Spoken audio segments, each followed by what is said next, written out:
Oke, jumpa lagi di Opini Budiman. Ada-ada saja cerita dari negeri ini yang mengganggu akal sehat publik. Salah satunya setelah saya membaca berita Kompas 6 Desember 2023, ada berita berjudul DPR usul Gubernur Jakarta tak dipilih, ya. Usulan ini berasal dari DPR. Jadi DPR menggelar rapat paripurna mensahkan soal revisi Undang-Undang Jakarta sebagai ibu kota dianggap sebagai hak inisiatif DPR, dan dalam undang-undang itu salah satunya disebutkan bahwa pemilihan gubernur Jakarta tidak lagi dipilih tetapi ditunjuk oleh Presiden setelah mendengarkan usulan dari DPRD. Saya katakan konyol adalah karena memang ini kan hak rakyat untuk memilih siapa pemimpinnya. Kenapa kemudian harus dipangkas, kenapa kemudian harus dirampas dan diubah menjadi penunjukan oleh Presiden meskipun ada embel-embel setelah memperhatikan usulan DPRD. Hal-hal demikian ini sebenarnya bukan yang pertama terjadi, ya. Kalau kita juga melihat di berita Kompas di 27 September 2014, itu juga ada rapat paripurna DPR yang mensahkan revisi Undang-Undang Pilkada. Awalnya Pilkada itu dipilih oleh rakyat, kemudian dalam rapat paripurna DPR itu kemudian diubah, Pilkada dipilih oleh DPRD. Itu pada era akhir Presiden Susilo Bambang Yudhoyono. Sehingga berita Kompas di 27 September 2014 itu sangat lugas dengan menulis judul Warisan Buruk Rezim SBY. Warisan buruk itu adalah ketika di era SBY kemudian Pilkada diubah dari pemilihan rakyat menjadi pemilihan oleh DPRD. Kritik keras disampaikan oleh publik. SBY pada waktu itu berada di Washington dan kemudian memerintahkan kepada fraksi Partai Demokrat untuk walk out dari ruang paripurna DPR, tapi kalah dalam voting dan revisi Undang-Undang Pilkada itu kemudian disahkan oleh DPR.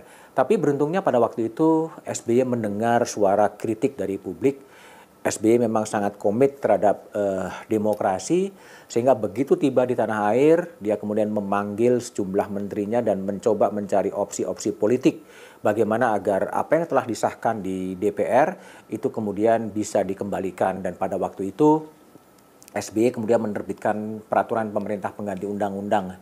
Ini ada kegentingan, kemudian SBY mengambil prakarsa politik dan kemudian menyelamatkan hak rakyat untuk memilih pemimpinnya yang sudah disepakati oleh elit-elit politik di DPR, dipindahkan ke DPRD. Memang ada kritik bahwa pilkada mahal, pilkada penuh dengan politik uang dan ingin dikembalikan kepada DPRD.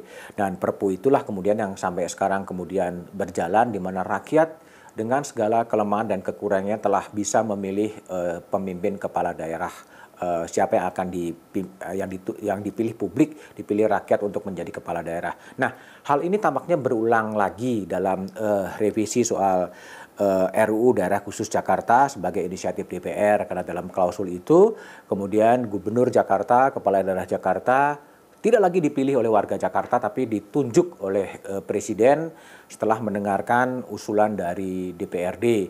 Dari fraksi-fraksi di DPR hanya satu fraksi yang menolak, yaitu Partai Keadilan Sejahtera. Ini menjadi kontroversi, bagaimana mungkin di era demokrasi kemudian hak publik, hak rakyat untuk memilih pemimpinnya pun harus kembali diambil oleh elit-elit politik menjadi sistem penunjukan. Nah, kita belum tahu bagaimana reaksi dari elit-elit politik di DPR dan juga pemerintah, karena menariknya adalah undang-undang inisiatif ini disepakati sebagai undang-undang inisiatif oleh DPR.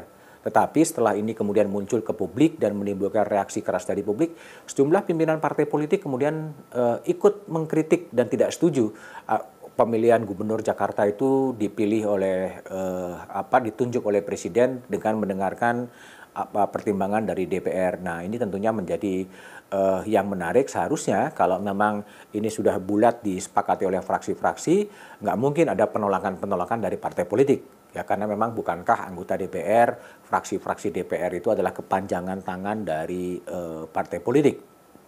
Nah, memang yang perlu dipertimbangkan adalah soal waktu ya. Karena memang RUU Daerah Khusus Jakarta itu adalah perintah dari Undang-Undang soal Ibu Kota Negara. Undang-Undang soal Ibu Kota Negara disebutkan bahwa 2 tahun setelah Undang-Undang Ibu Kota Negara itu disahkan, itu nasib Jakarta sebagai ibu kota itu harus ditentukan.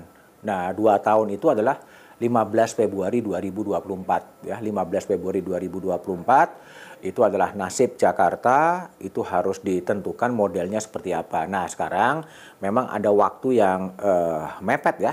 Ini sekitar 70 hari lagi waktu yang dimiliki oleh pemerintah, yang dimiliki oleh DPR dan juga DPD. Apakah dia bisa menyelesaikan target untuk menentukan status Jakarta? Nah, salah satu kontroversi yang muncul adalah soal bagaimana penunjukan Gubernur Jakarta. Elit di DPR menginginkan agar itu ditunjuk saja oleh Presiden, tapi spekulasinya terlalu luas ya, seakan-akan sudah ada plotting di balik itu siapa yang akan menjadi Gubernur Jakarta yang ditunjuk oleh Presiden.